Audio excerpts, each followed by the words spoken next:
Mi familia me pidió que no volviera a contactarlos nunca más, así que cancelé los depósitos, congelé el fondo familiar y dejé que enfrentaran las consecuencias. Al día siguiente, mi hermana me llamó desesperadamente 13 veces. Tengo 32 años, soy hombre y gano alrededor de $165,000 al año, sin contar las bonificaciones trimestrales que, en los buenos años, me elevan por encima de los $200,000. Llevo trabajando en esta industria desde que terminé la universidad. Empecé desde abajo, como estimador de proyectos ganando $35,000, hasta llegar a dirigir obras comerciales multimillonarias. Ha sido un camino duro, semanas de más de 70 horas, plazos imposibles, liderar equipos de más de 50 personas y resolver problemas que, si no se manejan bien, pueden costar cientos de miles de dólares. Mi situación familiar es, por decirlo de alguna forma, complicada. Mi padre lleva más de 10 años entre oportunidades, lo que en realidad es una forma educada de decir que vive en el sofá y está convencido de que el trabajo perfecto está por llegar. Tiene 58 años y no ha tenido empleo estable desde que la recesión de 2008 acabó con su carrera en ventas. Mi madre trabaja a tiempo parcial en una joyería local y apenas genera unos $18,000 al año,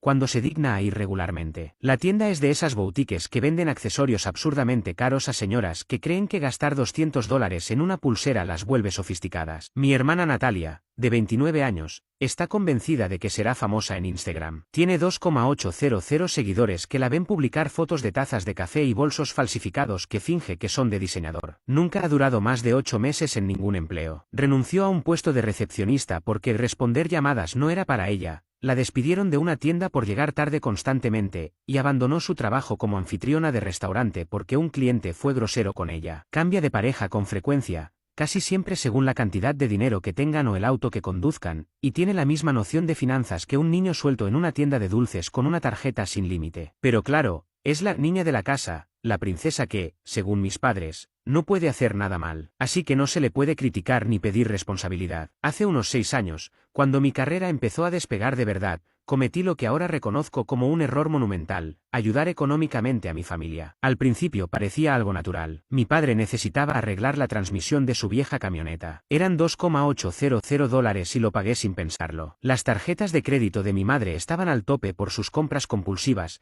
así que le cubrí los $7,200 que debía. Natalia se había quedado sin dinero tras gastar su sueldo en ropa nueva y estaba por ser desalojada. Cubrí su renta atrasada de $1,650. En ese momento, me sentía increíble. Era el exitoso, el que ayudaba, el que rescataba a su familia. Mis padres se mostraban orgullosos de mis logros. Natalia, incluso, respondía a mis llamadas y me trataba con algo parecido al respeto. Por un breve tiempo, parecía que éramos una familia funcional. Pero aprendí algo fundamental que desearía haber sabido antes. Cuando ayudas continuamente a las personas, dejan de verlo como un acto de generosidad y empiezan a verlo como tu obligación. Lo que comenzó como asistencia en emergencias se convirtió en una red de seguridad permanente. Y sin darme cuenta, ya no estaba ayudando, estaba financiando el estilo de vida que ellos elegían. Lo que al principio eran gastos ocasionales se volvió una expectativa mensual. El vehículo de papá, por ejemplo, mágicamente necesitaba reparaciones costosas cada 3 meses. Mamá siempre tenía algún gasto inesperado, que coincidía con su deseo de redecorar o comprarse muebles nuevos. Natalia convirtió la manipulación financiera en una especie de arte escénico. Era todo un espectáculo. Me llamaba al trabajo llorando, diciendo que le faltaban 2 días para el vencimiento del alquiler,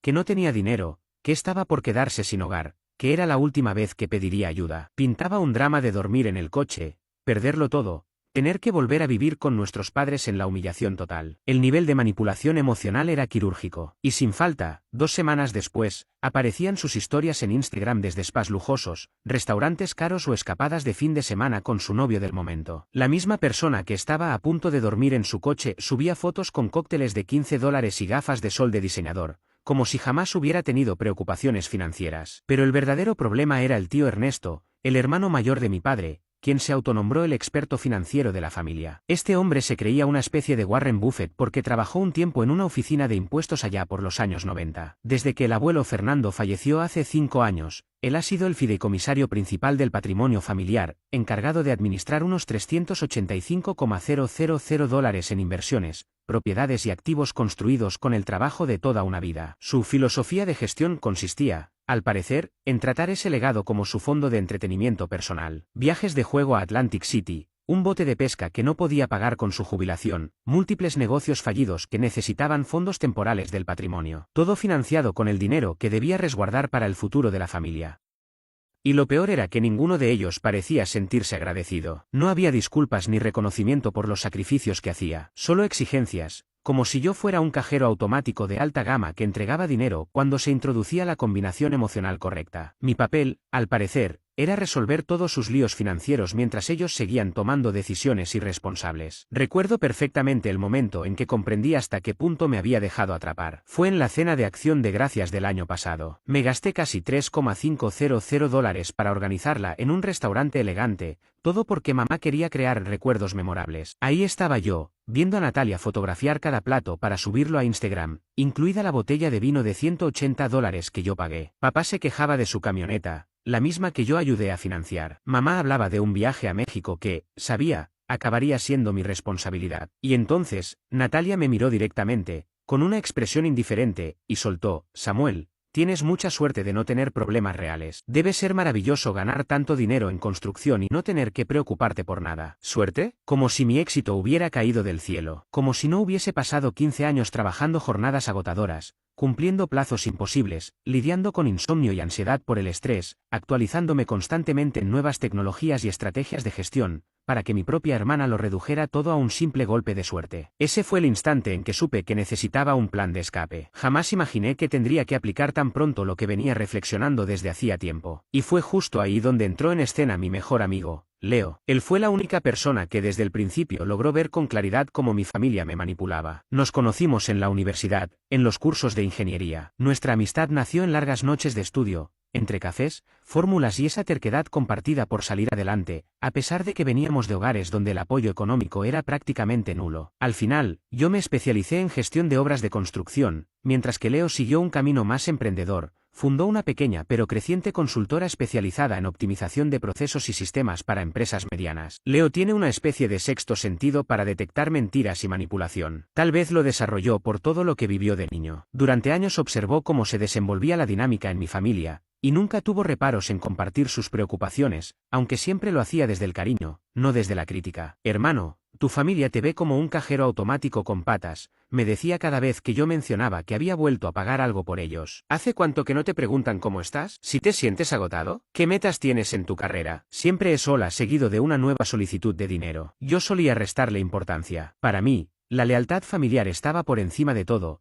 y creía firmemente que apoyarlos era lo correcto. Pero Leo llevaba un registro detallado de todo. Literalmente, había anotado cada vez que mencioné haberles dado dinero. Y un día, sin previo aviso, me mostró los resultados en una hoja de cálculo con exactitud milimétrica, más de $78,000 entregados en solo 3 años. 78.000. Piénsalo un segundo, más de lo que mucha gente gana en todo un año. Y yo simplemente se los había transferido a personas que no solo no lo agradecían, sino que actuaban como si fuera mi obligación natural. Te están exprimiendo, me advirtió Leo durante nuestra última charla seria sobre el tema. Y lo peor es que ni siquiera te respetan. Ya no eres su hijo ni su hermano. Eres su patrocinador, el salvavidas económico. Te han reducido a una billetera con voz. Leo tiene una franqueza brutal, que aunque duele, es tremendamente útil. También tiene una capacidad para resolver problemas de forma creativa que terminaría siendo clave en todo lo que ocurrió después. Él sí había crecido en la pobreza real, no como el mal momento temporal que mi padre, Raúl, solía mencionar, sino en la miseria de verdad. Madre soltera,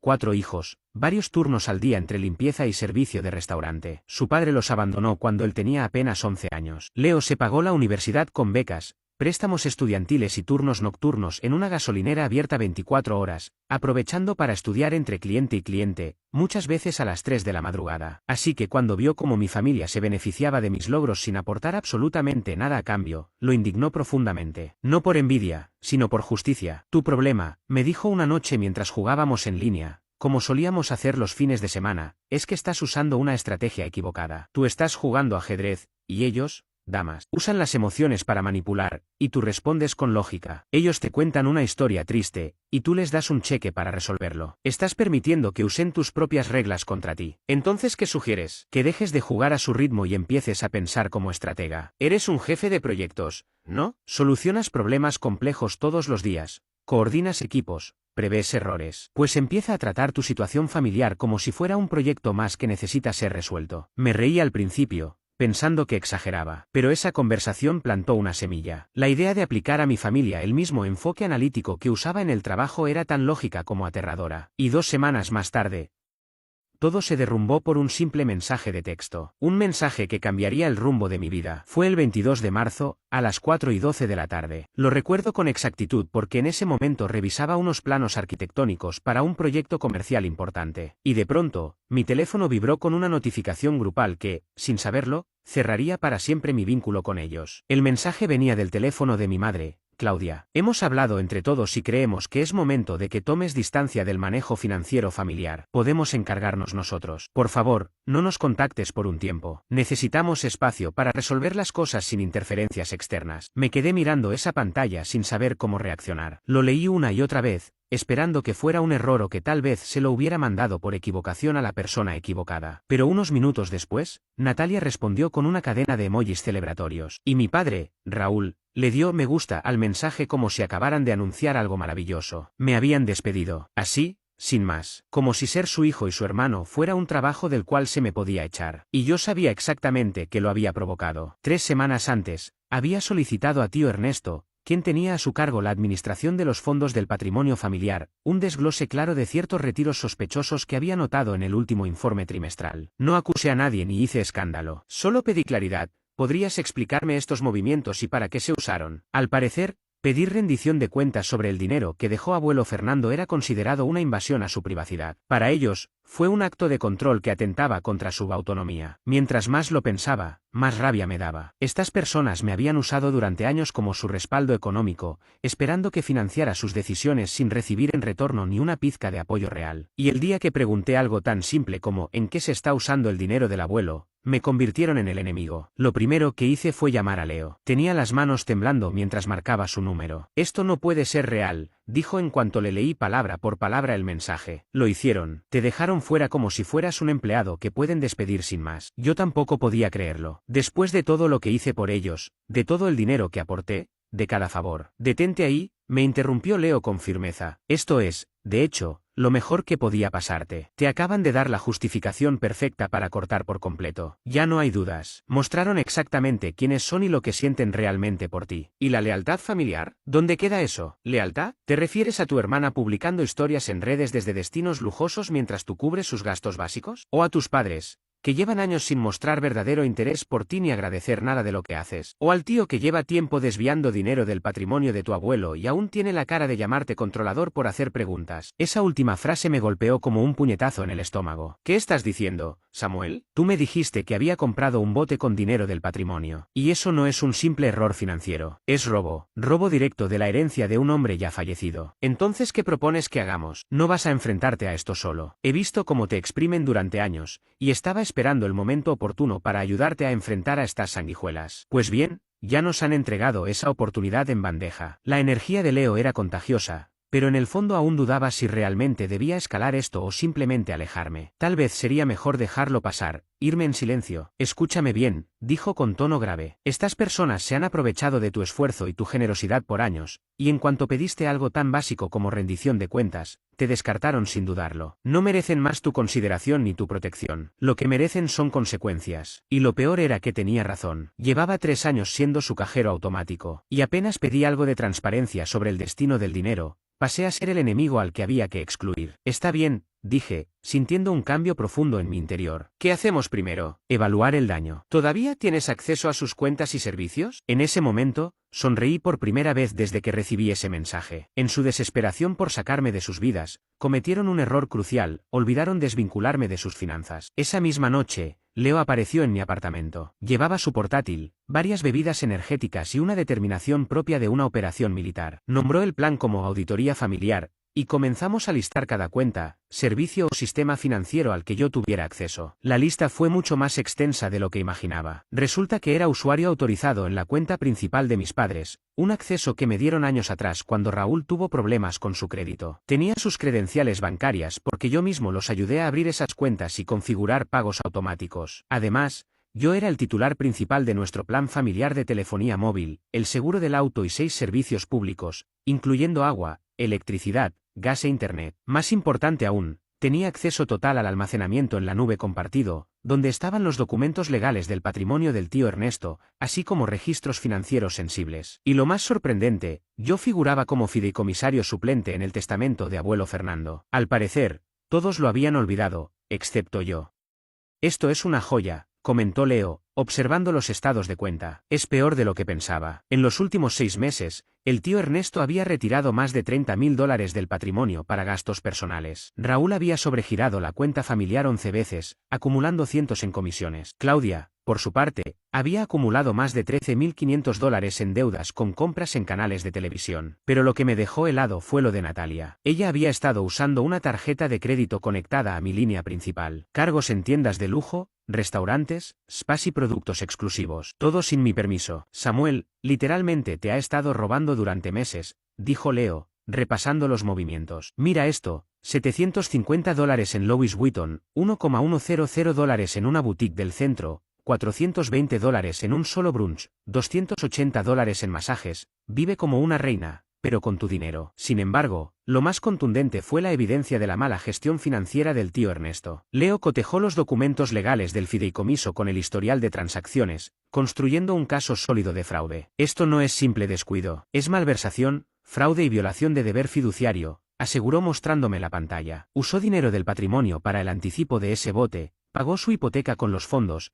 y este retiro de $9,200 coincide con el mismo fin de semana en que publicó fotos en Atlantic City. ¿Cómo estás tan seguro de eso? Leo abrió el perfil del tío en redes sociales con una sonrisa que parecía sacada de un thriller policial. Nuestro brillante amigo publicó fotos en el Casino Borgata con fecha y ubicación. Coincide exactamente con el retiro. Misma fecha. Mismo monto. Es prueba irrefutable. Pasamos las siguientes 4 horas documentando cada hallazgo. Leo creó una carpeta cifrada en su servidor y subió copias de todos los estados de cuenta, transacciones sospechosas y cualquier documento que sirviera como prueba. Cuando terminamos, habíamos armado lo que bien podría considerarse un expediente criminal completo. Listo, dijo Leo, recostándose con una expresión de triunfo. Esto basta para hundirlos financiera y legalmente. La pregunta es, ¿qué vas a hacer con esta información? Me tomé unos segundos para pensarlo, mientras una claridad helada se apoderaba de mí. Quiero que sientan lo mismo que me hicieron sentir a mí, usados, traicionados, aprovechados, y totalmente impotentes. Así se habla, dijo Leo, asintiendo con convicción. Pero debemos hacerlo con inteligencia. No podemos arrasar todo de inmediato. Era momento de actuar con precisión. Teníamos que aplicar una presión progresiva para que mi familia comprendiera con exactitud lo que estaban perdiendo y por qué lo estaban perdiendo. Leo me explicó lo que denominó la estrategia en cascada, un método estructurado para desmantelar poco a poco el sistema de apoyo del que se habían beneficiado durante años. La primera fase consistía en cortar lentamente su acceso a mis fondos y líneas de crédito, de modo que empezaran a notar la tensión financiera sin comprender de inmediato cuál era el origen del problema. En la segunda etapa, cerraríamos uno a uno todos los servicios y cuentas que yo financiaba, obligándolos a asumir sus propias responsabilidades básicas. La tercera etapa sería la más delicada, exponer el fraude de tío Ernesto ante las autoridades competentes y permitir que la justicia penal se encargara del resto. ¿Y qué hay de Natalia?, le pregunté. Leo sonrió con una expresión casi demoníaca. Tengo planes muy específicos para tu querida hermana, dijo, con un tono cargado de intención. Ha construido una vida entera de apariencias usando tu dinero, mientras te trata como si fueras basura. Ya es hora de que experimente lo que significa vivir en el mundo real. Decidimos comenzar con movimientos pequeños pero estratégicos, que se acumularan con el tiempo. La primera jugada fue llamar a mi compañía telefónica y eliminar a toda mi familia de mi plan celular. No hubo advertencias, ni explicaciones, ni oportunidad para que hicieran arreglos alternativos. Simplemente, sus teléfonos dejaron de funcionar en medio de cualquier conversación que estuvieran teniendo. En menos de 3 horas, tenía en mi bandeja de entrada más de 20 llamadas perdidas y 40 mensajes de texto de diferentes familiares, todos tratando desesperadamente de entender por qué sus celulares se habían apagado de repente. Algunos estaban confundidos, te olvidaste de pagar el plan. Otros eran más exigentes, soluciona esto ahora mismo, y los más desesperados, necesito el teléfono para el trabajo, Samuel, por favor. No respondía ninguno. El siguiente paso fue desvincularme como usuario autorizado en todas las cuentas de servicios, electricidad, gas, internet, agua, todo lo que se había pagado automáticamente con mi tarjeta de crédito. Llamé a cada empresa, cancelé los pagos y les informé que ya no era responsable de esos servicios. La belleza de este enfoque, me explicó Leo con entusiasmo, es que no pueden culparte directamente. Todo parece una serie de problemas administrativos. No tienen cómo saber que es parte de un plan. Tendrán que resolver cada situación por separado, sin ver la conexión entre ellas. El tercer paso fue con el seguro del automóvil. Durante años, toda mi familia había estado incluida en mi póliza grupal, ya que resultaba mucho más económica así. Llamé a mi agente y los eliminé del plan con efecto inmediato. Fue ahí donde las cosas se pusieron verdaderamente interesantes. Al día siguiente, Raúl, mi padre, fue detenido por la policía cuando iba camino a la ferretería. Era un control de rutina. Lo que debía ser una advertencia leve se convirtió en un desastre cuando el oficial verificó que su vehículo no tenía ningún seguro vigente. Resultado: una multa de $450, el coche incautado en el acto y suspensión de su licencia hasta que pudiera presentar una nueva cobertura. Me llamó gritando, furioso, convencido de que la aseguradora había cometido un error y exigiendo que solucionara todo de inmediato. No contesté, dejé que su llamada fuera directo al buzón. Mientras tanto, Natalia descubría que su pasatiempo favorito, saturar tarjetas de crédito con compras lujosas, había llegado a su fin. Me comuniqué con la compañía de crédito, la eliminé como usuaria autorizada y comencé a disputar todas sus compras de los últimos 6 meses como cargos no autorizados. El bolso Louis Vuitton de $750 fue devuelto. La compra de $1100 en tiendas de diseñador quedó anulada. Cenas caras, tratamientos de spa y un sinfín de lujos desaparecieron de un plumazo, devueltos por los mismos comercios que habían procesado las compras. Pero lo mejor fue lo que Leo hizo con su presencia en redes sociales. Natalia había construido toda una imagen pública basada en una vida de lujos y éxito. Publicaba constantemente ropa de marca, cenas exclusivas, viajes costosos, todo perfectamente editado para parecer que llevaba una vida aspiracional. Pero cada uno de esos elementos había sido financiado con mi dinero. Ahora que había cortado esa fuente, no podía mantener la fachada. Leo, que es un estratega nato, había estado recopilando capturas de pantalla de sus publicaciones durante meses, armando un archivo detallado de su vida falsa. Cuando ella empezó a publicar contenido en tono de víctima, hablando de gente envidiosa que quiere destruirla, él activó varias cuentas anónimas y comenzó a comentar en sus publicaciones con pruebas visuales. ¿No es ese el mismo bolso Louis Vuitton que devolviste la semana pasada, acompañado de una imagen de ella en el mostrador de atención al cliente? Amando ese estilo de vida de diseñadores. Por cierto, ¿cómo va el puntaje de crédito de tu hermano? Ojalá yo también tuviera un hermano que pagara mis masajes. Todo con capturas de los cargos disputados. Era un espectáculo digno de ver. En cuestión de días, la sección de comentarios de sus publicaciones se convirtió en una zona de guerra,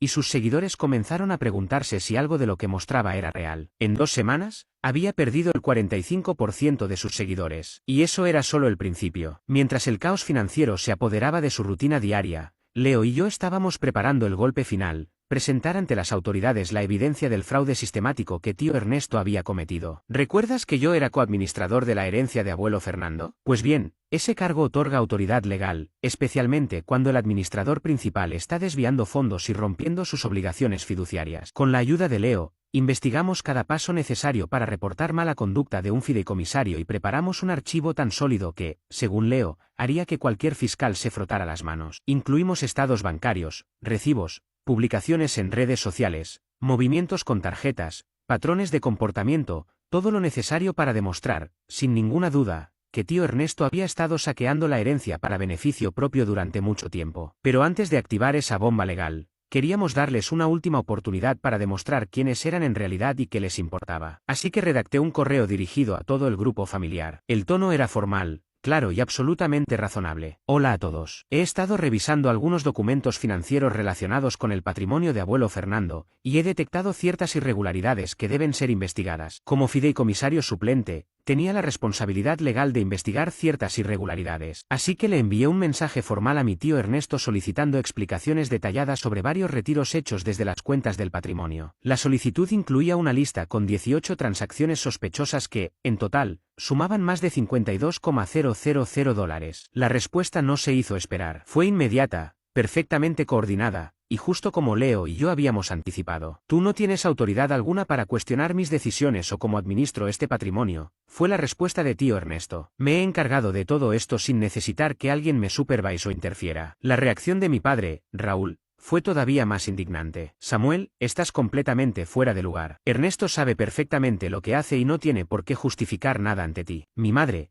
Claudia, se sumó con su tono habitual. Esto es exactamente por lo que pedimos espacio. Estás siendo controlador, irrespetuoso y totalmente inapropiado. Y luego Natalia, con su típica falta de empatía. Por favor, ¿puedes dejar en paz a todos por una vez? Tu obsesión por el dinero y el control da miedo. Ninguno de ellos se tomó un segundo para cuestionar el tema del dinero desaparecido. Nadie mostró la más mínima preocupación por un posible fraude o mala gestión del legado de abuelo Fernando. Simplemente se cerraron en banda y me atacaron por hacer preguntas legítimas, basadas en documentación real. Perfecto, dijo Leo al leer sus respuestas. Nos acaban de entregar todo lo necesario para demostrar que esto no es un drama familiar ni un conflicto personal. Es una conducta criminal y todos están ayudando a encubrirla. Esa misma tarde, presenté denuncias formales ante la oficina del fiscal general del Estado, alegando negligencia del fiduciario, mala praxis en sus funciones y posibles actos de malversación. También envié toda la documentación al fiscal del distrito local y a la División de Investigación de Fraudes del IRS. ¿Cuánto crees que tardarán en darse cuenta de lo que está pasando? Le pregunté a Leo. Por lo que he visto en otros casos, en menos de 48 horas Ernesto recibirá una llamada bastante incómoda por parte de un abogado del gobierno. Los fraudes en herencias se toman muy en serio,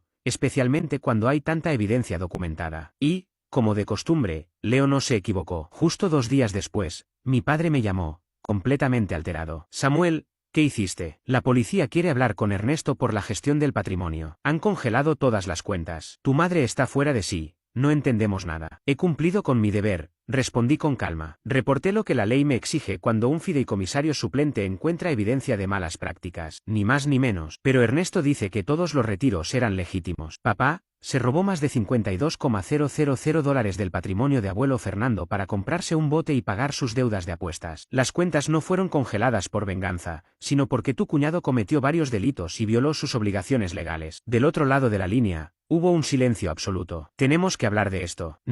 No tenemos nada que discutir. Dejaste en claro que no querías que yo me involucrara más en los asuntos financieros de la familia. Objetivo cumplido. Colgué y apagué el teléfono. Me invadió una sensación de paz que no había sentido en años. A la mañana siguiente, Leo me despertó con una sonrisa. Ernesto había sido arrestado en su casa y acusado formalmente de múltiples cargos, fraude patrimonial, malversación de fondos y violación de deber fiduciario. La noticia apareció en primera plana del periódico local. Su fotografía ocupaba media página, con el titular, hombre local acusado de fraude en herencia familiar. El artículo detallaba cómo había robado más de $55,000 del patrimonio de su difunto padre para cubrir gastos personales, deudas por apuestas y lujos innecesarios. Mi teléfono no paró de sonar desde ese momento. Llamaban mis padres, Natalia, tía Verónica, e incluso familiares lejanos con los que no tenía contacto desde hacía años. Dejé que todos los mensajes fueran a buzón de voz. Los escuché más tarde, con Leo, mientras jugábamos videojuegos y comíamos comida rápida. Era como una comedia involuntaria. Las prioridades de cada uno quedaron perfectamente claras. Mi madre, entre sollozos incontrolables. Samuel,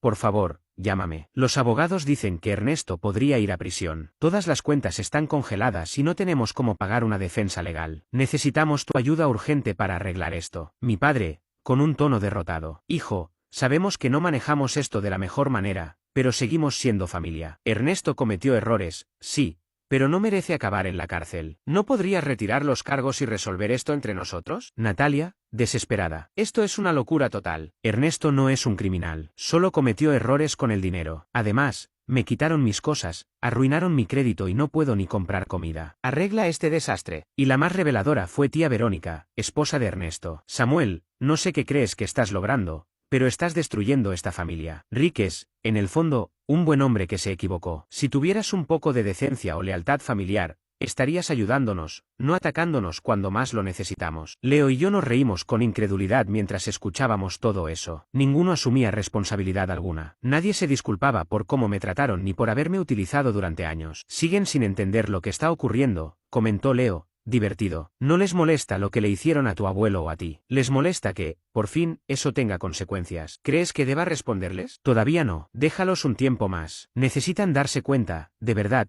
de que esa vida que llevaban gracias a ti se terminó. Solo así podrán cambiar en serio. Y tenía razón. Con el paso de las semanas, la magnitud de su dependencia económica hacia mí quedó completamente al descubierto. Sin mi respaldo financiero, todo su sistema se vino abajo de forma estrepitosa. El camión de papá fue embargado porque ya no podía pagar las cuotas mensuales. Mi madre tuvo que cancelar el viaje a México que ya tenían planeado y comenzar a trabajar turnos extra en la joyería solo para poder cubrir los gastos básicos. Natalia, por su parte, Terminó regresando a vivir con mis padres porque no podía costear el alquiler ni cubrir lo mínimo para subsistir. Sus aspiraciones de convertirse en influencer en redes sociales se vinieron abajo cuando los agentes de embargo le retiraron todas sus supuestas marcas de diseñador. Fue entonces cuando me enteré de que, durante los últimos 2 años, yo había estado firmando como aval del contrato de arrendamiento de la casa donde vivían. Al desvincularme legalmente del contrato, el propietario revisó los ingresos reales del grupo familiar y determinó que no cumplían con los requisitos para seguir habitando la propiedad. Les dieron 30 días para abandonar el lugar. Pero el mayor problema era otro, los costos legales que se acumulaban con rapidez. Tío Ernesto enfrentaba cargos por fraude y necesitaba urgentemente a un abogado penalista especializado en delitos de cuello blanco. Ese tipo de defensa no es precisamente barata.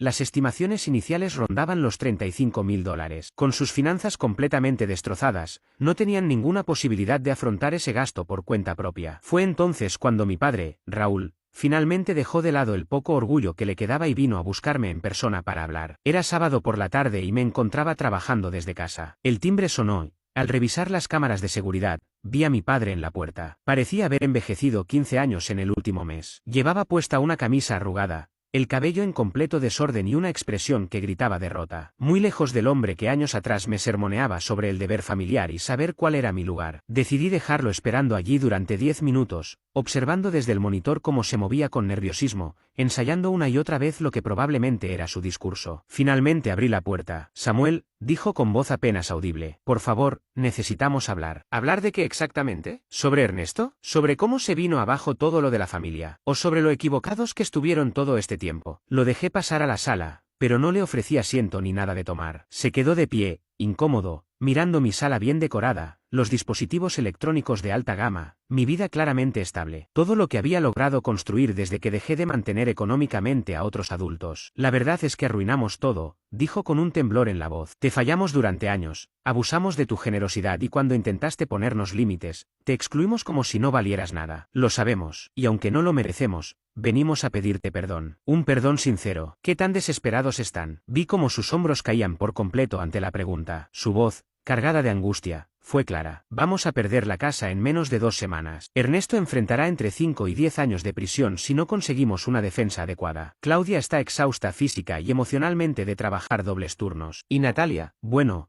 ahora está considerando mudarse a Las Vegas para trabajar como camarera de bar porque no ve otra salida, con su historial de crédito destruido. Tuve que contener una carcajada. Natalia, que siempre se creyó demasiado refinada para cualquier empleo común, ahora estaba a punto de conocer lo que es ganarse la vida sin depender del dinero familiar. Todo eso suena como problemas que no me corresponden, respondí sin rodeos. Tienes toda la razón. No te corresponde, asintió Raúl. Pero aún así, esperábamos que consideraras ayudarnos, a pesar de todo. ¿Y por qué haría eso? Me sostuvo la mirada por primera vez desde que llegó. Porque eres mejor persona que todos nosotros. Porque, incluso después de todo lo que te hicimos, sigues siendo el único con los recursos y la integridad para ayudarnos a salir de esto. ¿Y qué es exactamente lo que esperan de mí? Ayuda para costear el abogado de Ernesto. Que nos orientes para encontrar una vivienda que sí podamos pagar. Y, si tienes algo de compasión, que nos permitas volver a formar parte de tu vida. Fingí reflexionar por unos segundos, lo justo para que la esperanza se le asomara en los ojos. No, dije con firmeza, ustedes no pueden pasar 3 años tratándome como un cajero automático con patas, eliminarme de sus vidas cuando empiezo a exigirles responsabilidades, y luego volver rogando ayuda cuando todo se desmorona. Así no funcionan las cosas. Pero nos disculpamos, estamos sinceramente arrepentidos. Se disculpan ahora porque están desesperados, no porque realmente comprendan lo que me hicieron. Si Ernesto no estuviera enfrentando cargos, si no hubieran perdido el control de sus finanzas, si todavía pudieran mantener su estilo de vida sin mí, ¿estarías aquí pidiéndome perdón? ¿O seguiría siendo el problemático que incomoda con sus preguntas? No respondió. Sabíamos la respuesta. Esto es lo que va a pasar, continué con tono definitivo. Ernesto va a declararse culpable y pasará un buen tiempo en prisión, porque es un ladrón que estafó al patrimonio de su propio padre fallecido. Tú y mamá se mudarán a una vivienda que puedan pagar con sus ingresos reales. Natalia buscará un empleo de verdad y aprenderá cómo funciona la vida sin el respaldo económico familiar. Y ustedes vivirán las consecuencias de haberme tratado como un estorbo durante años. ¿Y tú qué harás? Yo seguiré con mi vida, rodeado de personas que me valoran como ser humano, no como una fuente de dinero. Empezando por Leo, que ha sido más hermano para mí que cualquiera de ustedes. Justo en ese momento, como si lo hubiéramos ensayado, Leo entró a la casa con comida para nuestra sesión de videojuegos. Vaya, qué sorpresa, señor Herrera, saludó Leo con sarcasmo evidente. ¿Cómo va el tema de la quiebra familiar? El rostro de mi padre se tornó rojo de vergüenza y rabia. No dijo nada, solo dio media vuelta y se fue, probablemente para no volver nunca más.